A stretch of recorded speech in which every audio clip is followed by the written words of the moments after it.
Good day all from Bad Bob. We will be talking about a possible future for South Africa after the 2019 elections and beyond. This is not fact, but prediction that could go anyway. But what would happen after this year's elections? Should the African National Congress and the Economic Freedom Fighters win more than 66% of the votes in the National Assembly, they would force through constitutional changes like it is going out of fashion. First on the agenda would be the proposal and amendment of the Constitution to allow the government to expropriate any land that they deem in the public, meaning the masses, interest.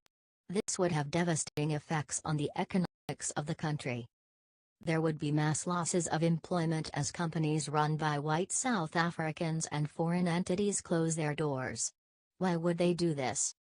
Because the property rights have been affected by the amendments to the Constitution. Nobody will know where and when their assets would be expropriated, and they would lose all their interests in the market where their investments can be seized at any time should some person from the government decide to do so. The unemployment rate would skyrocket as many would attempt to remove all their funds from the country before that too would be seized in the public interest. Because there would be less work and income for the government, even they would lay off staff and clashes between government and the unions would ensue. These clashes would cause mass loss of life on both sides.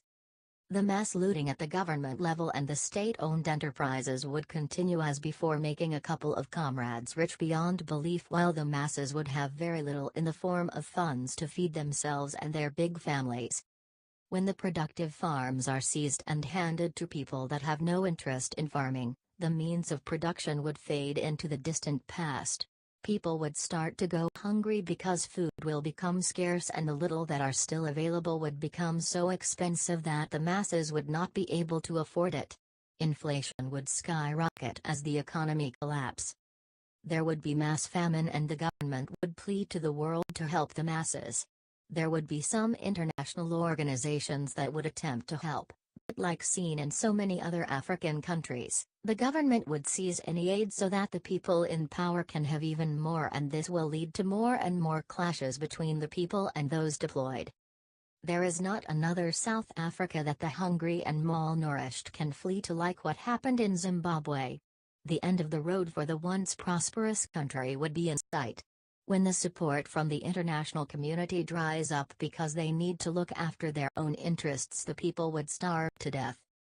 This would give the new African colonials, China, an opportunity to take over the country and exploit the mineral resources of this once great country. The government would totally collapse and a new government would be established that would be controlled by China.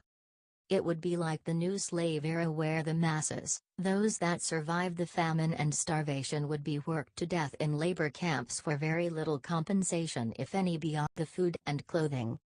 Only then would the masses realize that their leaders sold them out. They would beg for the white farmers to come back to save them, but there would be no saving. The world would lose interest because the masses voted themselves into starvation and suffering. The rest of the world would wash their hand off South Africa and try to get the blood off, even though they played a great part in all of the country.